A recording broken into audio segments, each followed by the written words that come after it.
नमस्कार, आप देख रहे हैं द न्यूज अड्डा 24 और मैं हूं आपके साथ रजत सिंह।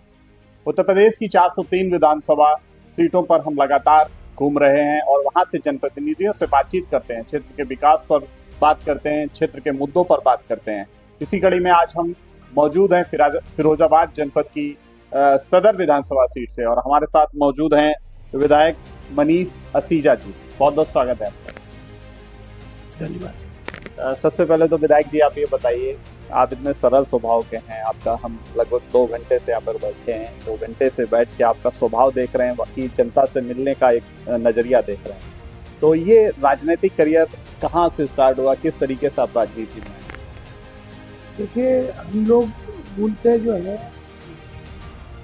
सरस्वती शिशु मंदिर से हम लोगों की शिक्षा हुई, वहाँ से संघ के कार्यकर्ता के रूप में, स्वयंसेवक के रूप में काम किया और बस कोई ऐसा मोड़ आ गया कि पार्टी ने मुझे वर्ष 2000 में नगर पालिका अध्यक्ष का चुनाव लड़ाया।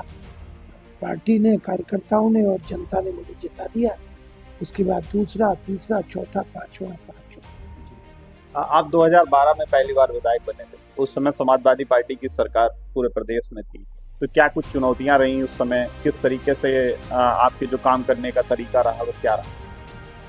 देखिए, लोकतांत्रिक पद्धति का जो मूल लाभ है वो ये है कि जितने भी काम हैं वो सब संविधान की परिधि में, जितनी भी योजनाएं वो सब समाज के लिए बनती है और उसका जरिया संसद भवन है और विधानसभा। तो विधानसभा में कोई भी विधायक हो, किसी भी दल का हो, लेकिन जो सरकार की योजनाएं और समाज के लिए, वो किसी की भी सरकार हो, अगर विधायक उसका सही से पढ़ लिख कर और नियमों का प्रयोग करते हुए और जनता से वेल कनेक्ट होकर काम कराएगा तो करा ही लेता।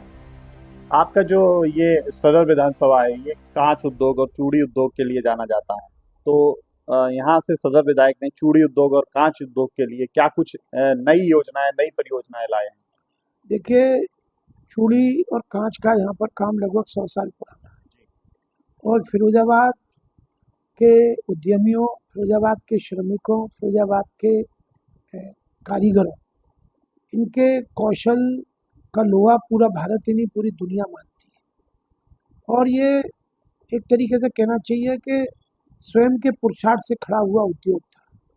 लेकिन इसमें सबसे बड़ा जो हम लोगों को एक उपहार मिला, वो माननीय योगी जी के नेतृत्व में जब भारतीय जनता पार्टी की सरकार बनी, तो माननीय मुख्यमंत्री जी के द्वारा 1 डिस्ट्रिक्ट 1 प्रोडक्ट ODOP योजना में हर जिले की कोई एक सिग्नेचर, वहाँ का उत्पाद, वहाँ का व्यापार, वहाँ का उद्योग लिया, तो स्वाभाविक रूप से यहाँ का चूड़ी कांच उद्योग लिया और उसको लेने से बहुत बड़ा हमको जो लाभ मिला, यहाँ के चूड़ी के उद्यमियों को, चूड़ी के, कांच के, गिलास के, अन्य उत्पादों के काम करने वाले श्रमिक भाइयों को, उद्योगपतियों को, बीच के ट्रेडर्स को, कि इसमें उनके उन्नयन के लिए सरकार ने अनेक प्रकार की आर्थिक सहायताएं दी।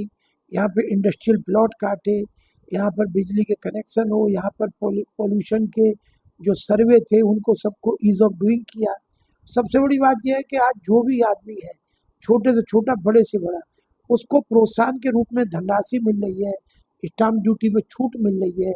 तो मतलब एक उसको, यहाँ के एक्सपोर्टर्स को यहाँ से लेके पोर्ट तक ले जाने के लिए जो भाड़े हैं उसमें सब्सिडी मिल रही है, उसमें अनुदान मिल रहा है। तो निश्चित रूप से इससे पहले कभी नहीं हुआ था, इसका लाभ यहाँ के कांच चूड़ी उद्योग को हुआ। युवाओं का सबसे बड़ा मुद्दा रोजगार का रहता है, तो यहाँ के युवा के लिए विधायक जी ने किस तरीके से रोजगार के लिए योजनाएं बनाई हैं, किस तरीके का रोजगार दिया है? सॉरी, देखिए, रोजगार के संबंध में ये एक बहुत ही अपने आप में महत्वपूर्ण प्रश्न है। फिरोजाबाद के अगर परिदृश्य में देखा जाए तो चूंकि ये एक औद्योगिक नगरी है, तो यहाँ अपेक्षाकृत, अन्य जिलों की अपेक्षाकृत रोजगार की समस्या कम है। लेकिन ऐसा नहीं कहा जा सकता है कि सबको रोजगार मिलता ही है। इसके लिए सबसे बड़ा काम जो है, जैसे माननीय मुख्यमंत्री जी ने मुख्यमंत्री युवा उद्यमी योजना, एक योजना प्रतिपादित करी, जिसमें पढ़े लिखे नौजवान हैं जो काम कर रहे हैं, उनको पूंजी की कमी है, तो बिना ब्याज के उनको पैसा दिया जा रहा है, 5 लाख रुपए दिया जा रहा है, इससे ज़्यादा दिया जा रहा है। ऐसी एक मुद्रा योजना है। मुद्रा योजना में बिना किसी कोलेटरल गारंटी के उसमें बैंकों के द्वारा अनुदान दिया गया। रेहड़ी पटरी के जो विक्रेता हैं उन लोगों के लिए भी 20,000 फिर 50,000, ये भी योजना में उत्तर प्रदेश में हम समझते हैं कि सबसे बड़े ऊपर के स्थान पे हम लोग आते हैं। सरकारी नौकरियां अपने आप में कम है, हम सब लोग जानते हैं। तो अब ये रोजगार को कई बार हम सरकारी नौकरी से जब जोड़ते हैं, इसका मतलब ये नहीं है कि किसी को सरकारी नौकरी नहीं मिलनी चाहिए, जरूर मिलनी चाहिए, लेकिन उसकी एक सीमा है। तो इसी के लिए अगर आपने देखा हो तो वर्तमान में ये कंसेप्ट है जो धीरे धीरे युवाओं को समझ में आ रहा है कि वो एंटरप्रेन्योरशिप है, स्टार्टअप्स है या शुरुआत के काम, अगर इसको इंग्लिश के शब्दों से सरलीकृत करें, अपना कोई नया काम कर लिया, छोटा काम कर लिया, छोटी पूंजी लगा ली, उसको लेके आगे बढ़ गए। अब मीडिया के क्षेत्र में भी बहुत संभावना है, यूट्यूबर्स हैं, निजी चैनल्स हैं, उससे भी रोजगार बढ़ा है। तो इस तरीके से देखें तो यहाँ पर एक अच्छा वातावरण बनाकर हम लोग भी इस काम में अपनी सहभागिता देते हैं। यदि आपको अपने 13 वर्ष के कार्यकाल की सबसे बड़ा रिपोर्ट कार्ड जनता के सामने रखना है तो सबसे बड़ी आप उपलब्धियां क्या गिनाएंगे? हमारी सबसे बड़ी उपलब्धि तो देखिए जनता बताएगी। काम जो भी कुछ होते हैं वो जनता के पैसे से होते हैं, लेकिन अगर हमारे हटने के बाद या हमारे होते हुए भी या बाद में भी जनता ये कहे कि हमारा प्रतिनिधि एक प्रतिनिधि के रूप में बिना किसी ताम झाम आडंबर, सचिव, प्रतिनिधि, गनर, शैडो, हुटर, इन सब के ताम झाम से मुक्त सीधे सीधे हमसे लगातार मिलता रहा है, अगर ये जनता कहती है तो मेरे लिए इससे बड़ी कोई उपलब्धि है नहीं। आपके एक मंत्री उत्तर प्रदेश सरकार में पीडीए को कह रहे हैं कि पीट देगा अहिर, पीडीए अगर आ गया तो पीट देगा अहिर। आप किस तरीके से देखते हैं पीडीए को? पीडीए का सम्मान है, सभी का सम्मान है। मेरी तो स्थिति बहुत खराब है भाई साहब, 500 वोट है मेरी बिरादरी के और सारा समाज मुझको अभी तक पाल पोस रहा है, एक बेटे की तरह बुजुर्ग और माता बहनें पाल रही हैं। जाति के समीकरण में तो मैं वार्ड का सभासद भी नहीं बन पाऊंगा, पार्षद भी नहीं बन पाऊंगा। मेरे लिए तो सभी का सम्मान है और कायदे से होना भी सभी का सम्मान चाहिए। 2027 के लिए उत्तर प्रदेश के लिए और फिरोजाबाद जनपद के लिए क्या एक मैसेज है, क्या एक संदेश है आपका? देखिए, जो भी प्रतिनिधि आता है वो अपने तरीके से अच्छा काम करना चाहता है, लेकिन ये कभी कभी होता है जब किसी प्रदेश का मुखिया मानी योगी जी जैसा आ जाए, अपने पूज्य पिताजी के स्वर्गवास पर भी समाज को परिवार मानते हुए इतने बड़े कष्ट के समय भी उन्होंने समाज की सेवा में ही अपने को जुटा के रखा। अपराधी हो, खराब तत्व हो, उनके प्रति उनका नजरिया क्या है सारा उत्तर प्रदेश जानता है। महिलाएं, बेटियां विशेषकर जानती हैं योगी जी के आने के बाद प्रदेश का माहौल कैसा बना। यहाँ के उद्योगपति, यहाँ के सामान्य नागरिक जानते हैं कि प्रदेश का वातावरण कैसा हुआ।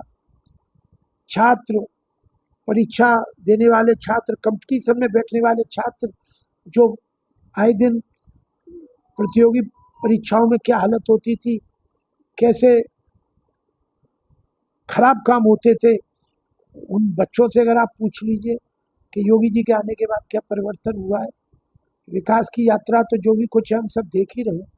तो मैं इतना जरूर कह सकता हूँ साहब कि 27 में और सब बातें देखे जो उनको लगे ठीक लगे, लेकिन योगी जी जैसा नेता अगर इस प्रदेश के नेतृत्व से अगर हमने हमारे ध्यान से हटा तो ये हमारे प्रदेश के लिए, प्रदेश के 25 करोड़ नागरिकों के लिए बहुत बड़ा आघात होगा। 10 साल की लगातार सरकार में कई बार कई लोगों के कुछ काम होते हैं, कुछ नहीं भी हो पाते हैं, लेकिन योगी जी का नेतृत्व, मैं अपने 25-26 साल के सार्वजनिक जीवन, 2 बार लगातार नगर पालिका अध्यक्ष रहा, 3 बार से विधायक हूँ, हर दल की सरकार में मैंने काम किया है। बिना किसी को बुरा ठहराए मैं ये कह सकता हूँ कि योगी जी जैसा नेता, योगी जी जैसा नेतृत्व ये ईश्वर की कृपा है, इसका हम सब नागरिकों को ध्यान रखना चाहिए और 27 के चुनाव में एक बार फिर माननीय योगी जी को मुख्यमंत्री बनाना चाहिए। बहुत बहुत धन्यवाद। तो ये थे हमारे साथ विधानसभा फिरोजाबाद की 97 सदर से विधायक मनीष असीगल जी।